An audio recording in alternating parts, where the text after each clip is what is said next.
more than 2 years ago, they found out, they knew, that this cremation story was false.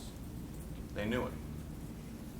They knew that the burning, the charring of the bones that Dr. Murray had opined were true were false. They knew it.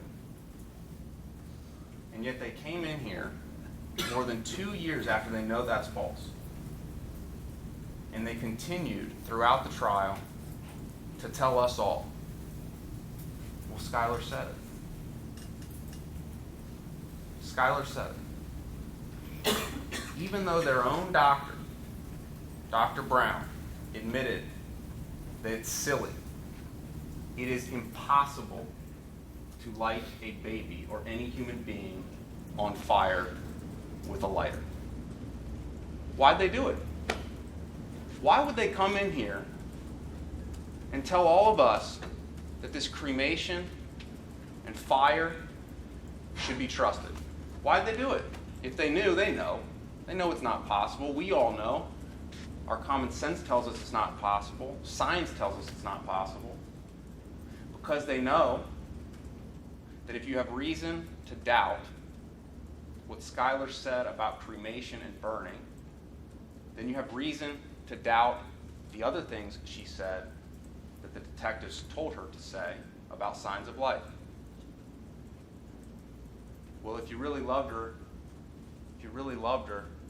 we know you saw signs of life. They know it. They know it's false. They know it offends our common sense. Yet they came in here for 2 weeks and they said Skylar cremated her baby. They continued that narrative. Their story, even though they know it's false. And it's sad. What are the chances, as they would have us believe, what are the chances that this doctor gets it all wrong, it later admits she's wrong, but it actually is helpful because, well, Skylar said it. We'll just keep going along that narrative.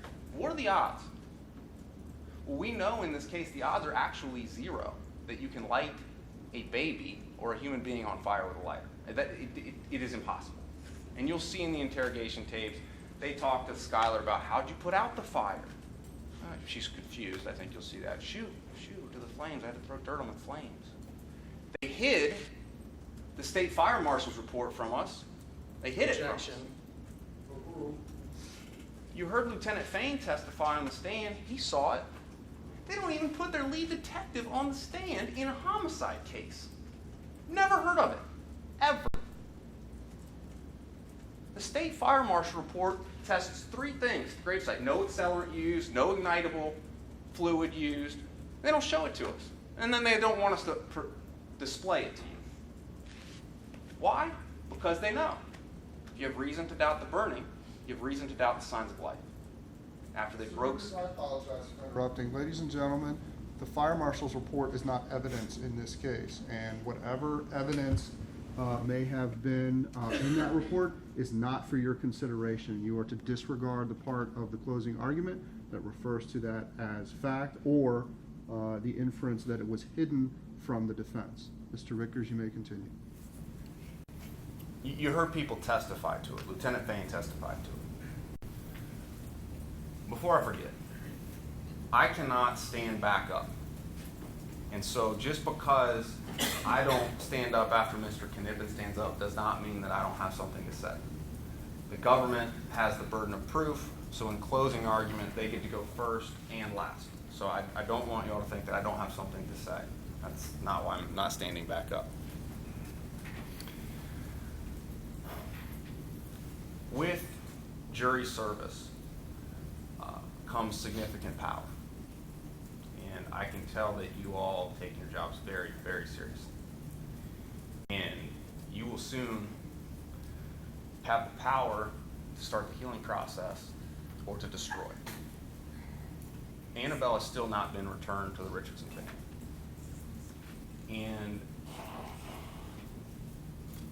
And your verdict in here today will last forever.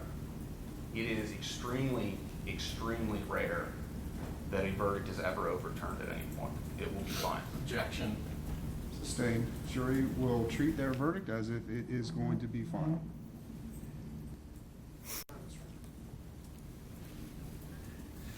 pretty soon you'll have 3 jobs to do. The first job will be to listen to the law that the judge gives you, and he'll give you jury instructions, and that's the law in the case, what the judge gives you. Nothing else. We all come in here with different thoughts about the law, what it should be, but the law that you all swore an oath to follow will be what the judge gives you.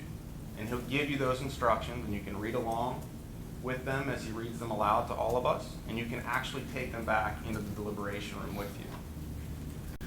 The second job you'll have to do is to explain to each other why you think the facts of the case are what they are, and applying those to the law in the deliberation room. And then third, you'll be asked to render a lawful verdict that follows the law that the judge gives you. So for the next few minutes, I want to talk about some of the jury instructions that you will get, some that you have not heard from the prosecution.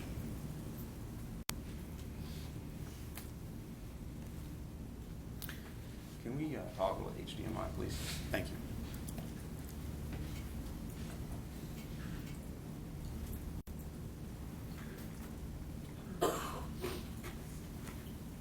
Now the first, I know that's hard probably to see. You'll have this.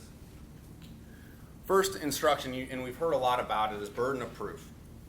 The defendant is presumed innocent until guilt is established beyond a reasonable doubt. The defendant must be acquitted unless the state produces evidence which convinces you beyond a reasonable doubt of every essential element of the offense charged. And it's their burden. It's the prosecutor's burden.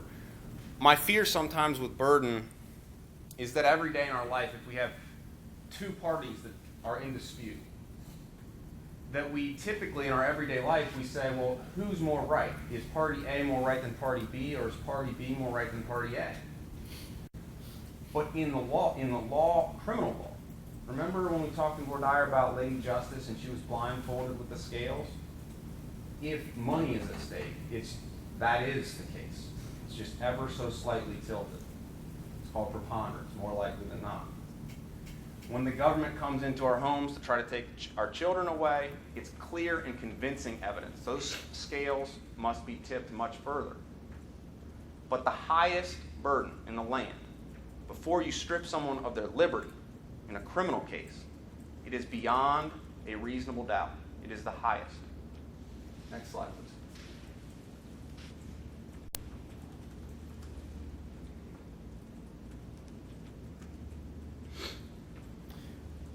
Reasonable doubt.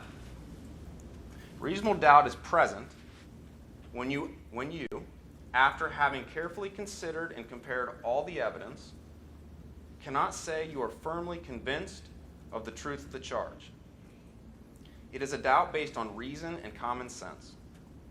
Reasonable doubt is not mere possible doubt, because everything related to human affairs, or depending on moral evidence, is open to some possible or imaginary doubt. Proof beyond a reasonable doubt is proof of such character that an ordinary person would be willing to rely and act upon it in the most important of the person's own affairs. Now, a very critical instruction in this case, and that you didn't hear when you heard about the child endangering and a lack of treatment that the prosecutor just told you, is an instruction regarding proof beyond a reasonable doubt, meaning you would need proof, you would have to not have any doubt of a live birth. Objection. Overruled. Next slide, please.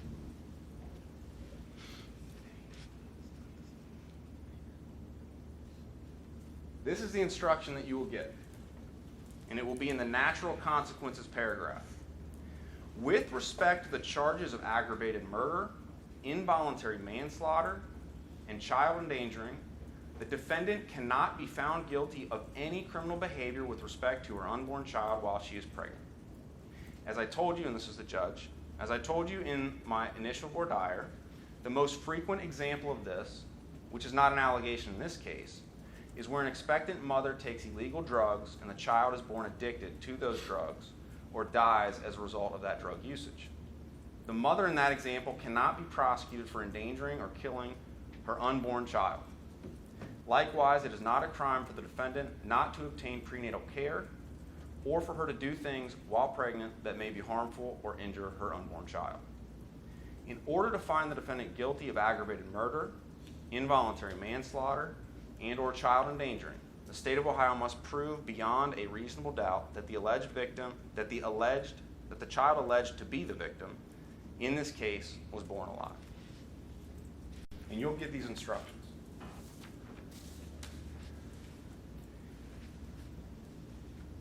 I created, because this is not typically how we think, and this case has gone in an odd fashion. The prosecutor has attempted to poke holes in the defense.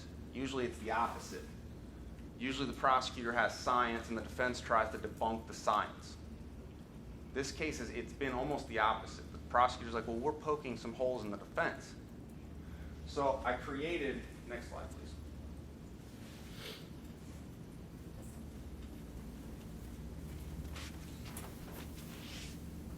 And Your Honor, the slide that's on there is the same as these. Can everyone see this? So this goes with that instruction that I just read to you aloud about a live birth. And it goes to the burden beyond any reasonable doubt.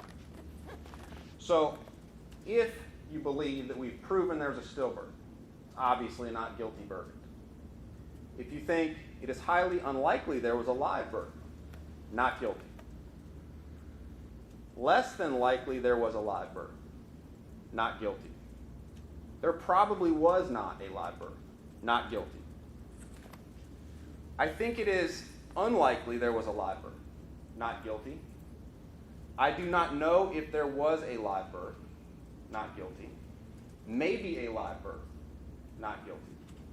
I think possibly a live birth, not guilty. I think probably a live birth. That's not guilty. Live birth is likely, not guilty. Live birth is highly likely, not guilty. The clear and convincing evidence isn't even as high as reasonable doubt. Clear and convincing live birth is a not guilty verdict. And by the way, I believe Skylar had a stillbirth. But what I have got to do, my job, is to explain the burden of proof. As the judge talked to us in voir dire about 100 people, and if 99 are guilty and 1 is innocent, our law, people have fought for this. Our soldiers have fought to keep us a free country for our Fifth Amendment rights. Our law would prefer to let all 100 go than to entrap an innocent. That's why we have this high burden of proof in criminal cases. But it's not the way we normally think in everyday life.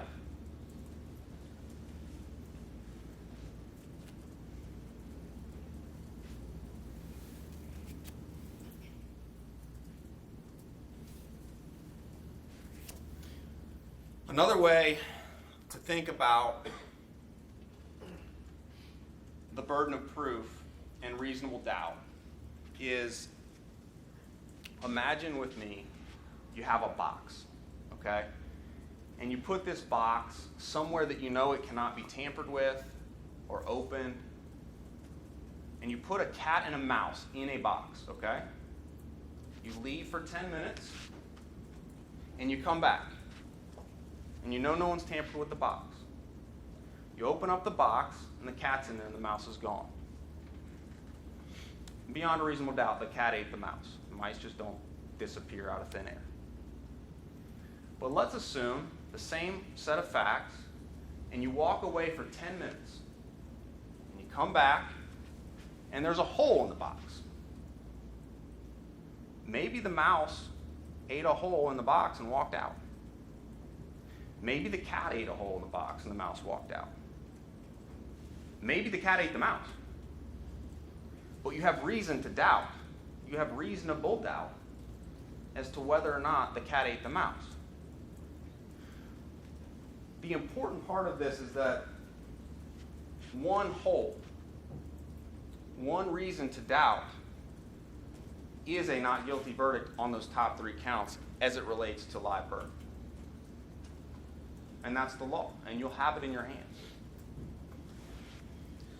You can each have different reasons to doubt. Your reason to doubt can be different than his reason to doubt. You can have more than one, but if you have one, you have reasonable doubt as to a live birth. I put together some of my thoughts, and again, you can disagree with these, you can have your own. Slide,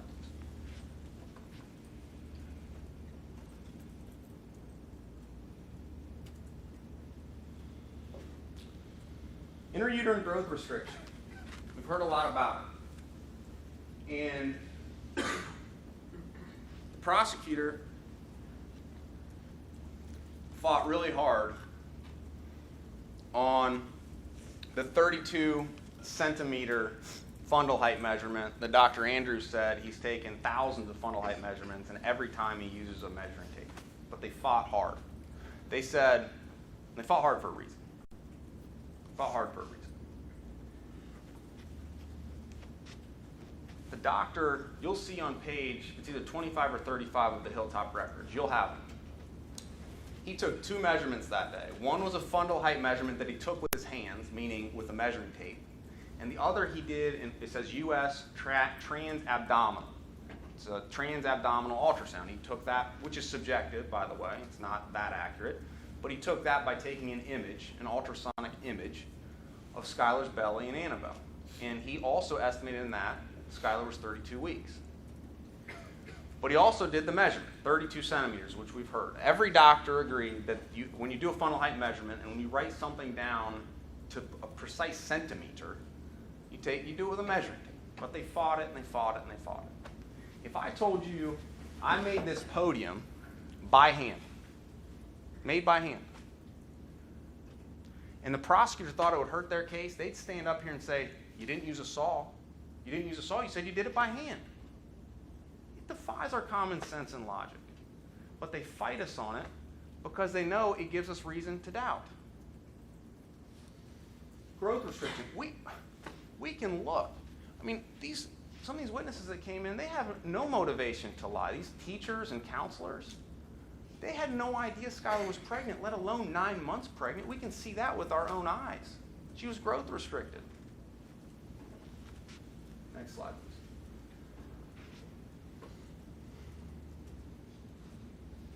please. White. Skylar has I think we can all agree that prior to May 7th, Skylar had never seen a dead baby. And she's asked, what color? She doesn't say purple or bluish or pink, as babies are. She says white, I think. White.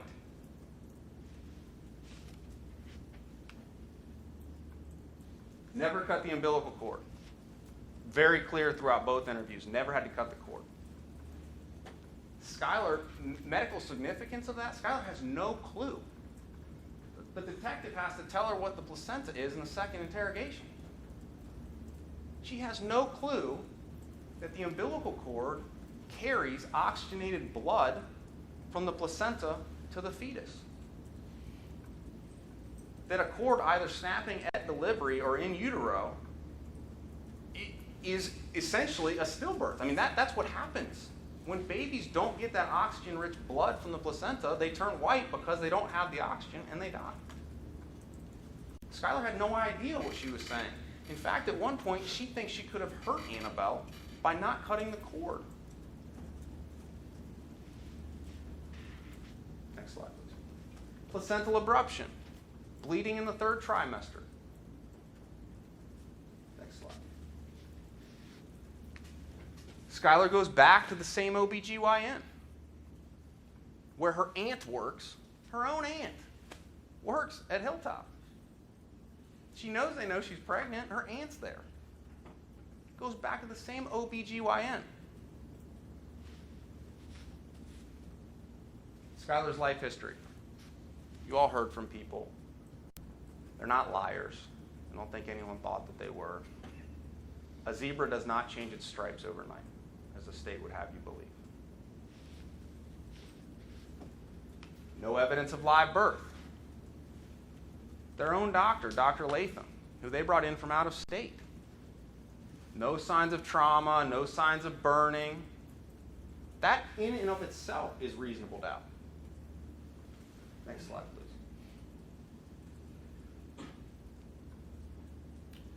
Skylar's repeated statements in 2 interrogations, they want you to ignore them. Describing a dead baby. Never using the word stillbirth or stillborn, but describing a dead baby. Body just came out of it. She was dead, not breathing, not moving. 17 times denying the fire.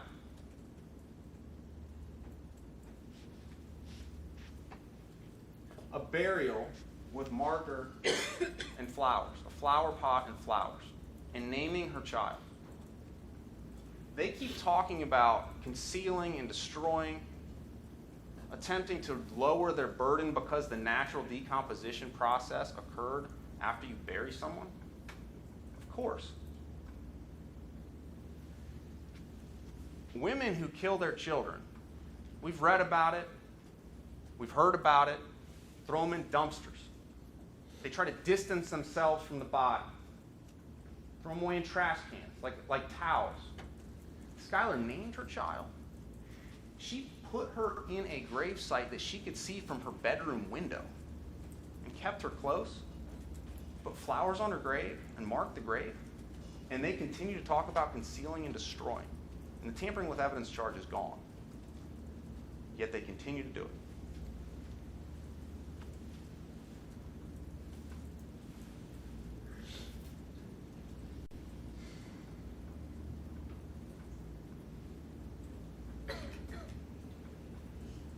Next slide, please. This is the not guilty instruction. If you find that the state failed to prove beyond a reasonable doubt any one of the essential elements of any one or more of the offenses charged in the separate counts in the indictment, your verdict must be not guilty as to such offense or offenses according to your findings. Thank you. And that instruction goes with live birth, burden of proof, for the top 3 charges. The top 3, and they know it. And that's why they keep doubling down with all of us on the fire.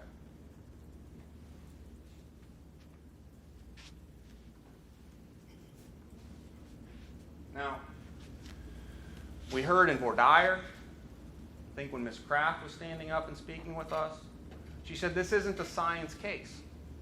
Remember that? I think my dad stood up and he said this case is all about science. They say this is not a science case. The government, the prosecution, this is not a science case. Why? Because the science doesn't fit in their narrative. It contradicts their story. So they say it's not a science case. What do we have from science? Well, the 32 centimeter fundal height that they want you to question. When Skylar saw Dr. Andrew on April 26th, if you wanted to give them the benefit of the doubt, which is the opposite of the law, Skylar's the only one that gets the benefit. But take the later date of conception that they've been arguing about. They say, ignore our lead detective's report and interview with Trey Johnson, closer in proximity to the time that they would have actually had sex. They want you to ignore it. Trey Johnson says late July, I think last week of July or first week of August. What do you say? Overruled.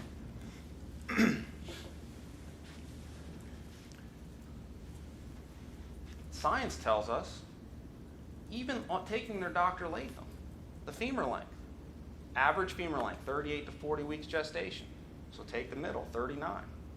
When Skylar saw Dr. Andrew on April 26th, she would have been greater than 37 weeks of gestation. Greater than 37 weeks. He measured her at 32. Growth restriction is anything greater than 3. If you take their word for it, their police report, even the latter part of that, as Dr. White did, he put August 7th. He didn't go into July. He said August 7th. So you move that conception date up 2 weeks. Skylar's 39 plus weeks when she's measuring 32.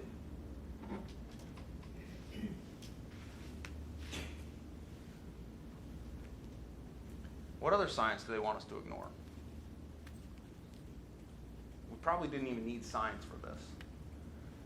Our common sense, and I don't want to continue to belabor this point, but they want you to ignore the fact that the police report that went out to the media, that they continue to make reference to this cremation and fire that you'll hear with your own ears about the fire in the interrogation. They want you to ignore your common sense and science that a baby or a human being lights on fire. Lights on fire.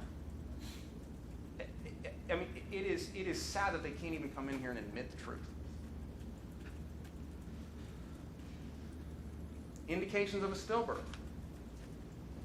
It's science. It's the umbilical cord is the lifeline between the placenta and the fetus. They want you to ignore it. White. Medical term for white is pallor.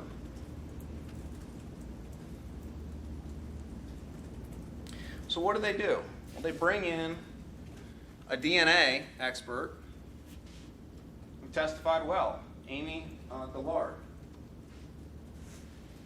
And what does she tell us? Well, no Annabelle blood anywhere in the house, of course. And question. In fact, luminol, if cleaners are used, luminol lights up like a Christmas tree from a cleaner. Not necessarily blood, right? Answer. From their DNA expert. Correct. They can light up from other things besides blood. Cleaners are a big one. Yet they continue to talk about a birth in a bedroom. And they want it both ways. But they cannot have it both ways. In fact, the law says that the only person that gets the benefit of the doubt and the presumption is Skylar. They can't have things both ways. Now, very shortly, you all are going to be back in the deliberation room.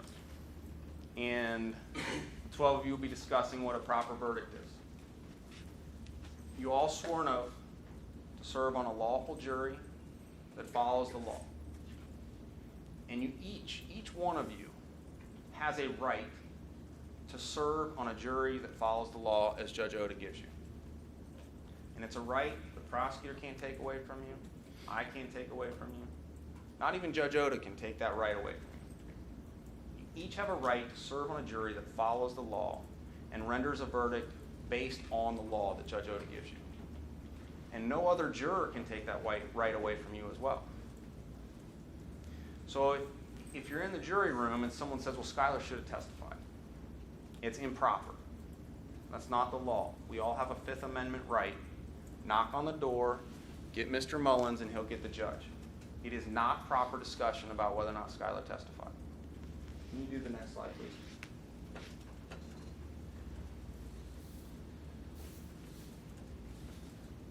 You're going to have this instruction in your hand, testimony of defendant. It is not necessary that the defendant take the witness stand in her own defense.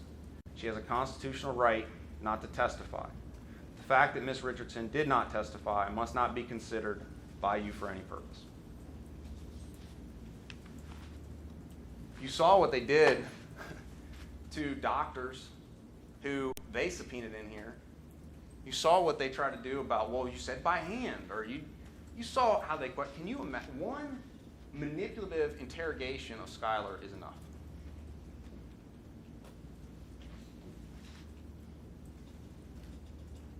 If someone says the burden is too high, that, well, it's not fair as they suggest because of the natural decomposition process which happens when you bury people. It's not fair because the state can't prove live birth. It's not the law. The burden beyond a reasonable doubt remains the same. And you all swore an oath to follow that law. Someone says, well, Skylar took birth control or didn't get prenatal care. Again, remind that person of that jury instruction about a live birth. You cannot punish Skylar for not getting prenatal care in the 11 days after she found out she was pregnant. They mentioned yesterday on cross-examination factors that they think contribute to neonaticide. They have the burden of proof. They called a doctor in from out of state, and if they had really thought that any doctor in this entire country, a neonaticide expert, could come in here and help you all make a decision, they could have called him to the stand. They didn't do it. They didn't even call their lead detective to the stand. The prosecutors, we've all heard the statement, have your cake and eat it too. They want it both ways. And we've already talked, and I think you all know, the presumption goes to Skylar. The law says that she gets the benefit, not the prosecutors. They cannot have it both ways. So when they mention all this nonsense about, well, maybe Skylar had her in the bedroom, and then they say, but trust that the baby gurgled. They can't have it both ways. When Miss Kraft was up here talking about 25-inch umbilical cord, and she's like, well, maybe she had her like this, standing up, maybe against a tub or against the wall. We don't know, maybe in the bedroom. But trust that the baby gurgled. Trust what Detective Carter told Skylar about 2 verse 5 minutes in the toilet. They can't have it both ways. The law says Skylar gets the benefit, not the government.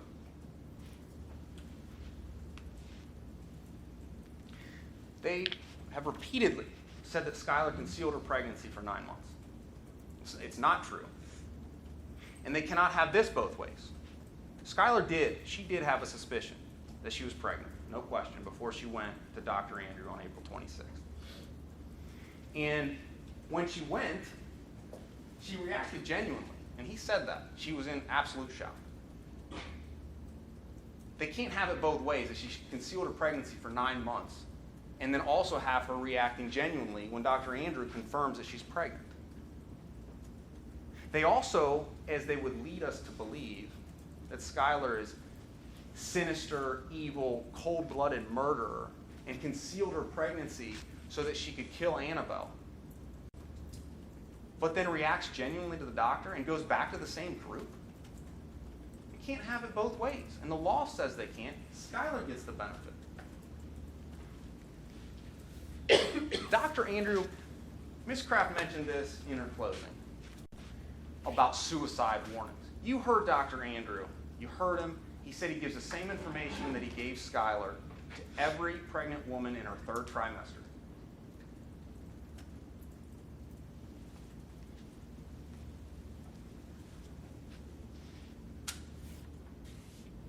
They say, trust Skylar when she says kind of big.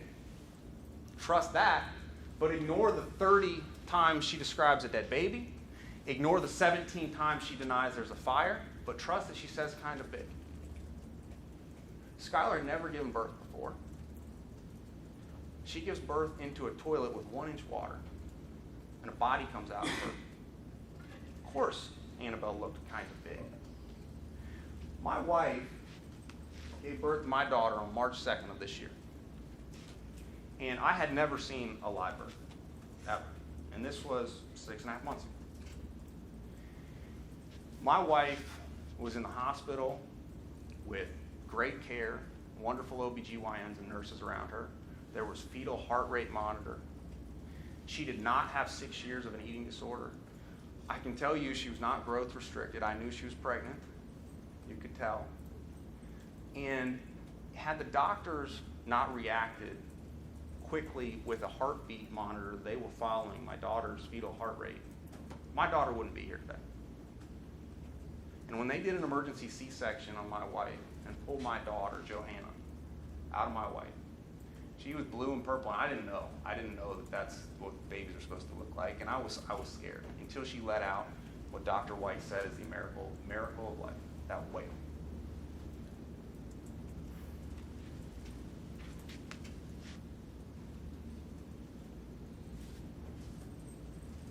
The state spent 2 weeks proving that Skylar didn't mourn the way they think she should have mourned. She was texting 2 people who had no idea that she was pregnant. Her mom might have had a suspicion, but didn't know.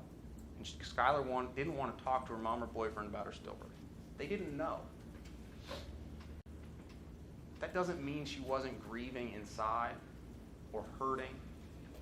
Skylar, anytime she had something tragic happen in her life, she focused on the only thing she thought she could control in her life, which was her body and that eating disorder that took over. So they proved that Skylar had a serious eating disorder and didn't mourn the way that they think she should have mourned to her mother and her boyfriend, who didn't even know she had a stillborn.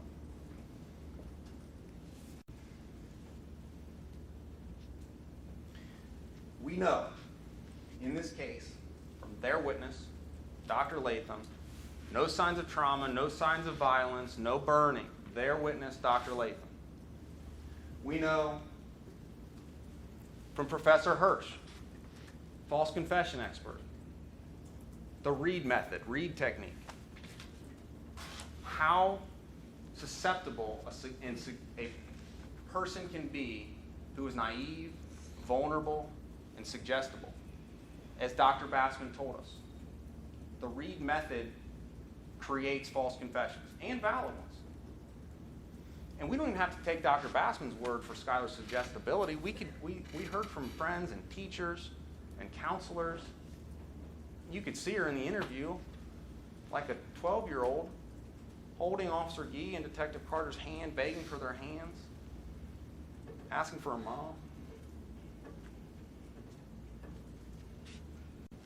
We have proven statements that she made to the detectives false. We know they're false. In our hearts, they know it in their hearts. Dr. White testified, a well-respected obstetrician who's never testified in a criminal case before. He testified. He said to a reasonable degree of medical certainty, Skylar had a stillbirth.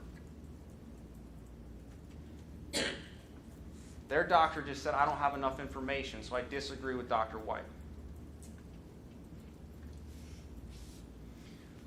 I'm not going to play the interrogation techniques.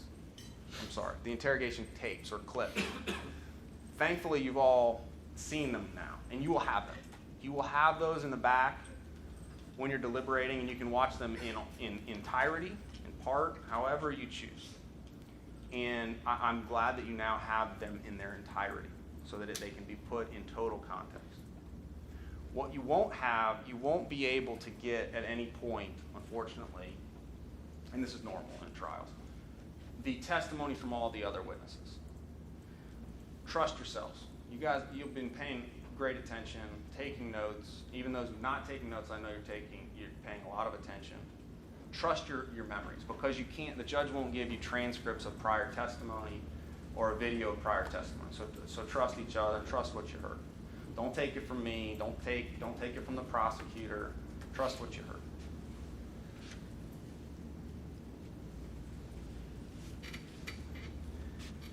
Just a few more things before I sit down. If you're back there, a compromise is not a verdict that follows the law. A compromise. Meaning, well, even though we have reasonable doubt as to the live birth, we think Skylar should be convicted of child endangering because maybe it's 10-2 to acquit on aggravated murder, so maybe we just compromise and just look at everything as a whole. Each count has to be looked at separately. And if you have reasonable doubt on the live birth, the first three counts must be not guilty. Can you do the next slide, please? And this is the instruction that you'll get on that. Consider the counts separately. The charges set forth in each count in the indictment constitute a separate and distinct matter. Except as to the count of involuntary manslaughter, where I already provided you specific instruction on this point, you must consider each count and the evidence applicable to each count separately, and you must state your findings as to each count uninfluenced by your verdict as to any other count. The defendant may be found guilty or not guilty of any one or all the offenses charged. It's essentially don't compromise and look at this as a whole.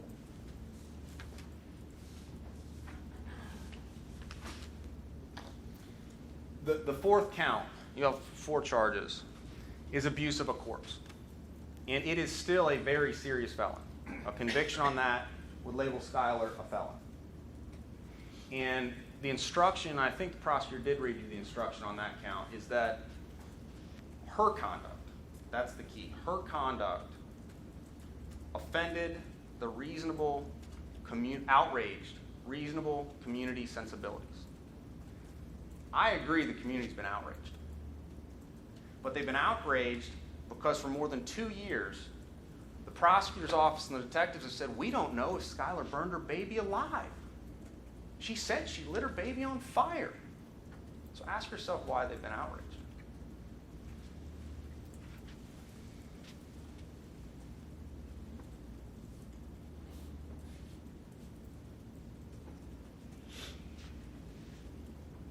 Because reasonable doubt is so crucial when someone's liberty is at stake, I want to do one other example of what reasonable doubt feels like.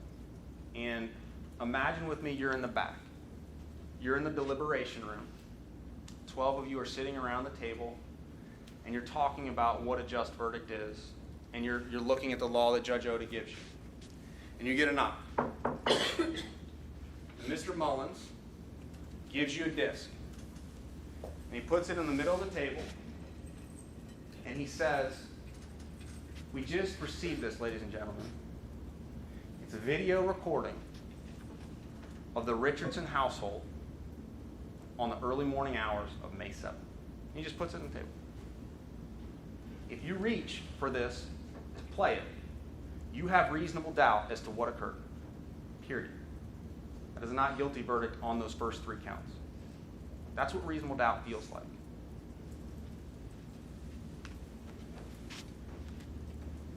Next slide, please.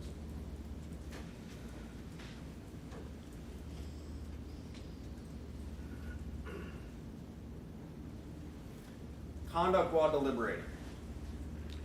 This is my last instruction that I'll read.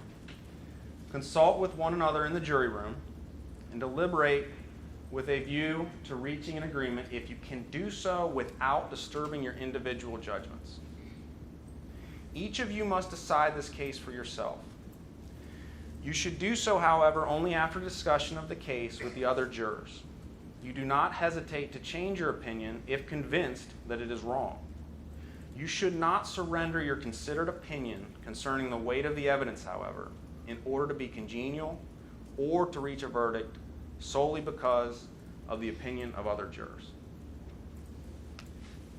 So if you are not firmly convinced, if you have a reason to doubt the live birth, you have to fight for Skylar. I don't belong in the jury room.